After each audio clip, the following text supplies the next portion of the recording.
नमस्कार, मैं हूं अमित पालित और इस वक्त आप ये खास बुलेटिन देख रहे हैं हाथरस से। और आपको बता दें कि इंडिया टीवी पर आज सबसे बड़ा खुलासा हुआ है हाथरस केस को लेकर। जो परिवार लगातार सवाल उठा रहा था कि आखिरकार किसने उनकी बेटी को उनके बिना इजाजत दिए अंतिम संस्कार कर दिया, कौन था वो आदमी जिसके आरोप लग रहे थे, जिसके ऊपर आरोप लग रहे थे कि उसने इस कार्रवाई को अंजाम किया, किसने आदेश दिए थे, ये सभी खुलासे हुए हैं इंडिया टीवी पर। और जिन्होंने खुलासा किया है वो कोई और नहीं बल्कि पुलिस के एक ऐसे अधिकारी हैं जिन्हें सस्पेंड किया गया है इस मामले में, क्योंकि जमीन पर उन्होंने इसे एग्जीक्यूट किया था। मेरे सहयोगी कुमार सोनू ने उस पुलिस अधिकारी से बात की और उन्होंने एक एक करके उस रात को 29 तारीख की रात को क्या क्या हुआ था, 29 सितंबर की रात को किस तरह से पीड़िता का अंतिम संस्कार हुआ था, कौन लोग थे जिन्होंने ये कार्रवाई करने के आदेश दिए थे, उसका एक एक सच सामने आया है। एक बार सुनिए इस रात को।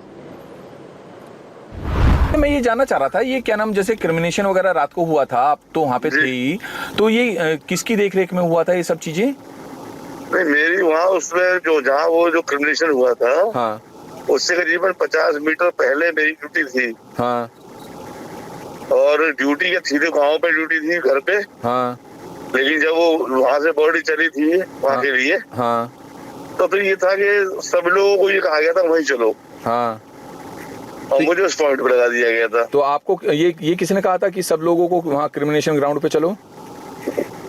नहीं, वो तो सभी लोगों के लिए ऐसा आदेश हुआ था, जैसे वहाँ खड़े हुए थे हम लोग ड्यूटी पर, चलिए आप भी चलिए, आप भी चलिए, आप भी चलिए, आप भी चलिए। नहीं, मेरा तो मतलब चल दिए। किसने आदेश दिया था? आपके एसपी ने, डीएम ने, या किसी और ने, किसने कहा? जो भी काम हुआ था डीएम साहब, वैसे डीएम साहब का आदेश हुआ था।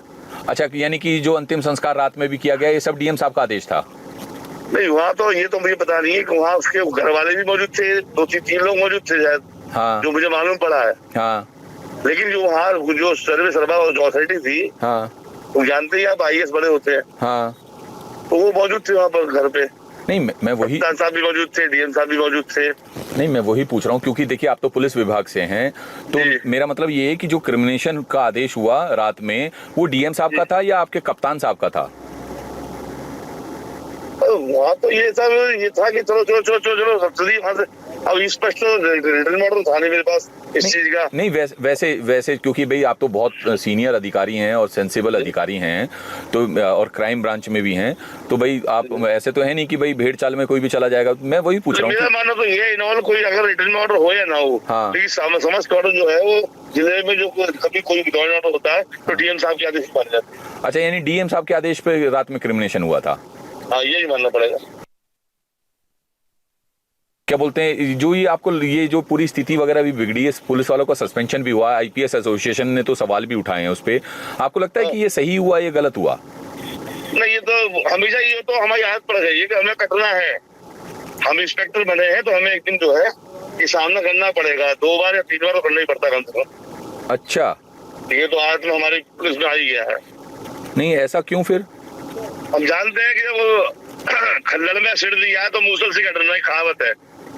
तो आपको नहीं लगता जिला प्रशासन पर कार्रवाई होनी चाहिए थी? भाई आप लोग तो पुलिस वाले हैं, जो आदेश मिला वो इम्प्लीमेंट करते हैं। हम भाई से कुछ बोल नहीं सकते, समस्या ये है इस देश में गाय और भैंस ही काटे जाते जो बोल नहीं सकते, मजबूरी हम लोग कोई बोल नहीं सकते, समस्या ये है। इसीलिए मैंने कहा था उसमें कि मैं कोतवाल तो हो सकता हूँ पर बोल नहीं सकता।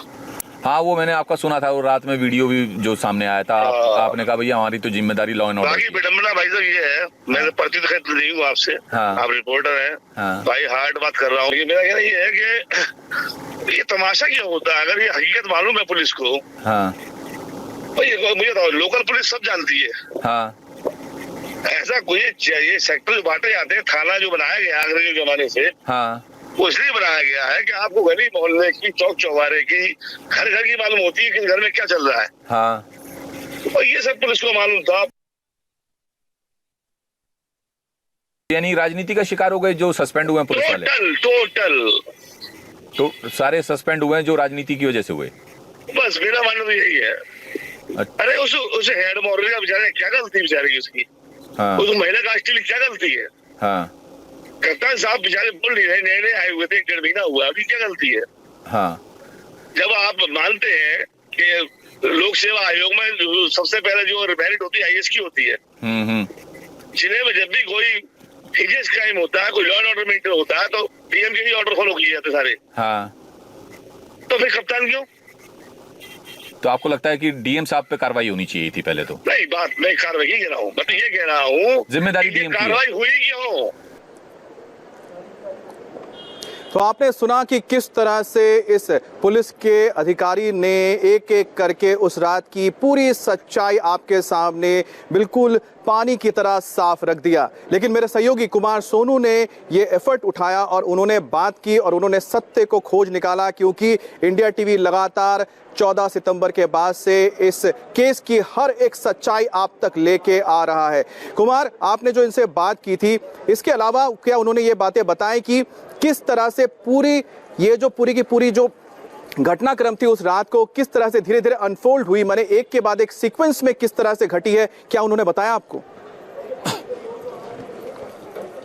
देखिए, मेरी जो बात हुई, डिटेल में बात हुई, काफी देर तक इत्मीनान से बात की जो यूपी पुलिस के इंस्पेक्टर है संजीव शर्मा, और उन्होंने ये भी कहा कि मैं हार्डलाइन बोल रहा हूं, लेकिन पुलिस पर कार्रवाई क्यों हुई जब जिले के मुखिया जो हैं वो खुद डीएम है, उनके फैसले लिए जाते हैं। बड़े फैसलों में हमेशा जो जिले के डीएम होते हैं उनकी मुख्य भूमिका होती है, और ऐसे में अगर हाथरस जिले में लॉ एंड ऑर्डर जैसी सिचुएशन हो, अगर राज्य सरकार में पूरे राज्य में इस बात को लेकर चर्चा हो रही हो, तो ऐसे में ये तमाम फैसले डीएम के लेवल पे लिए जाते हैं। तो सिर्फ पुलिस पर कार्रवाई क्यों हुई, पुलिस वालों को सस्पेंड क्यों किया गया, उसको लेकर काफी नाराज दिखे। लेकिन उनका साफ ये कहना था कि जो रात में अंतिम संस्कार किया गया आनन फानन में पीड़िता के शव का, उसका फैसला लिखित में नहीं आया था, लेकिन इस तरह का फैसला खुद डीएम ने लिया था। तो ये बिल्कुल तस्वीर साफ हो गई है जो लगातार सवाल उठ रहा था, और खुद डीएम ने भी जो है इन सवालों का जवाब से कन्नी काटते हुए दिखे। डीएम इस बात का जब इस तरह के आदेश आते हैं तो हमेशा लिखित आदेश नहीं आता है,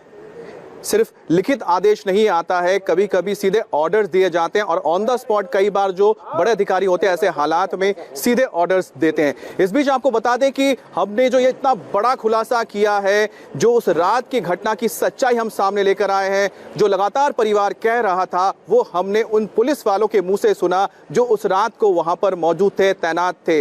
मेरी सहयोगी दीक्षा पांडे आज पीड़िता के घर पहुंची और उनको इस टेप के बारे में बताया जो आपने अभी ये पूरा बयान सुना है। उसके बाद पीड़ित परिवार का क्या कहना है उसे भी आप सुनिए। काका, आज इंडिया टीवी के एक खुलासा हुआ है जिसमें ये पता चला है, तमाम जो सस्पेंडेड अधिकारी है उन्होंने ये बताया कि डीएम के आदेश के बाद आपकी बेटी को जलाया गया था खेतों में, उसके लाश नहीं, हमारी अब कहाँ, हमें कहाँ आदेश में वो करो इन लोगों ने। आप लोग लगातार ये मांग कर रहे थे ना कि डीएम को सस्पेंड किया जाना चाहिए, कई अधिकारियों को तो किया गया था, लेकिन डीएम भी अपने पद पर बने हुए। जो भी अधिकारी, जिसमें सारे अधिकारी की सलाह थी, हम तो ये कहेंगे सारे अधिकारियों को ही सस्पेंड किया जाए, जो भी इसमें साजिश थी, सस्पेंड और सजा दी जाए उनको। किस तरह की सजा की मांग आप करते हैं? उनके खिलाफ एफआईआर भी होनी चाहिए, जो हमारी बहन के साथ इतना गलत अत्याचार किया है। अभी तक छोटे अधिकारियों पर कार्रवाई हुई है, छोटे अधिकारियों को सस्पेंड किया गया था, लेकिन जिनके आदेश पर ये किया गया था वो डीएम है। डीएम के आदेश पर ये पूरी कार्रवाई की गई थी, पूरी पुलिस इकट्ठा हुई और खेतों में ले जाकर पीड़िता के शव को जलाया गया। तो क्या बतावें, कछु सिस्टम की कोई मालूम ही नहीं पड़ रही। देखिए, चाहे किसी को सस्पेंड करें, चाहे कुछ भी करें, न्याय चाहिए, हमें चाहिए न्याय। हम तो न्याय पे अड़े हुए हैं, हमारी बहन के साथ जो गलत हुआ है, हमें चाहे कुछ भी करें, वो अब जो करा वो कुछ भी करा सही, हमें चाहिए न्याय। मीडिया कर्मियों से और हाथ जोड़कर हमारी यही विनती है कि हमें न्याय दिलाएं। हम उनको धन्यवाद, क्योंकि हम किसी पे वो नहीं करना चाहते हैं, वाली मीडिया ही है, क्योंकि हमारी कौन सुनेगा, कौन सुनने वाला है। तो हमारी यही है कि आप सभी से कि हमें न्याय दिलवाएं बस। मीडिया को भी धन्यवाद है हमारी तरफ से, क्योंकि हमारी आवाज़ सुनने वाली मीडिया ही है, और कोई नहीं है हमारा सुनने वाला। हमारी आवाज़ मीडिया ही पहुंचा सकती है। कल आप लोगों ने कहा कि जो मामले की जांच हो पूरी, वो सुप्रीम कोर्ट के जो भी जज हों, रिटायर्ड जज हों, उनकी निगरानी में मामले का सच सामने आना चाहिए। हाँ बिल्कुल, उनके सामने आना चाहिए। परिवार अभी जब ये बात पता चली है कि भाई डीएम के आदेश पर ये पूरी कार्रवाई को अंजाम दिया गया है, क्या गुजर रही है आप लोगों पर? हमारी तो बेटी भी चली गई और हमारा तो सब कुछ है, अब इससे ज़्यादा और क्या है सकते। तो हम तो यही सबसे कर रहे हैं कि या तो न्याय दिलाई जाए और नहीं तो फिर हम तो यहाँ पे कछु न कछु अपना करेंगे, जैसो बनेगा वैसो, क्या बताएं। जो तमाम सस्पेंडेड अधिकारी हैं उन्होंने ये बताया कि जितने लोग खेतों में इकट्ठा हुए थे, जितने पुलिस वाले, और रात की इस जो चिता जलाई गई है उसमें डीएम साहब का ही हाथ था। क्या आप लोगों को पहले से ही लग रहा था कि ये डीएम के आदेश के बाद ही ये सब कुछ हो रहा है? नहीं, हमें कुछ नहीं मालूम था। ये तो कहा कि तो उन लोगों ने कैसे कराया, क्या नहीं कराया, ये वो जाने। ये तो हमें कोई कैसे भी पता नहीं है। जो हम लोग दिल्ली से आए, हमें तो सीधा वहीं ला जाके उतार दिया। फिर हमारे घर परिवार के बोले कि कहा कि तो हमें मट्टी तो दिखाई दो कम से कम घंटा 2 घंटा के लिए। उन्होंने ये भी नहीं किया, तो हम किससे क्या कहें। डीएम साहब एक बार आपके आंगन में आकर बैठे हुए थे, कुछ धमकियां भी दे रहे थे आप लोगों को। हाँ, और ये तब जब आपकी जो बेटी है उसके शव को खेत में जलाने का आदेश देने के बाद वो आपके घर पर भी आए। हाँ, घर पे आए, धमकी भी दे रहे थे। तो ये क्या ऐसा नहीं हुआ कि उल्टा चोर कोतवाल को डांटे? हाँ, वो बोल रहे थे कि अगर बेटी तुम्हारी कोरोना में मर जाती तो मुआवजा इतना मिलता। हाँ, तो ये तो वो कह रहे थे क्या मुआवजा इतना मिल जाता जब कोरोना से ख़त्म हो जाती। तो हमें मुआवजे की ज़रूरत नहीं है, हमें इंसाफ की ज़रूरत है। हमें मुआवजे की ज़रूरत नहीं है, हमें इंसाफ चाहिए। आप चाहते हैं डीएम साहब पर कार्रवाई हो? अब ये तो है, वो तो अब अपने आप ही समझेंगे जैसे वो। आप लोग चाहते हैं डीएम साहब पर कार्रवाई? देखिए, जो सरकार देखेगी, जैसा करेगी वैसा। हमें तो न्याय चाहिए, चाहे कुछ कार्रवाई हो या उनके ऊपर कुछ भी हो, हमें चाहिए न्याय। हमें न्याय जो हमारी बहन के साथ इतना गलत करा है।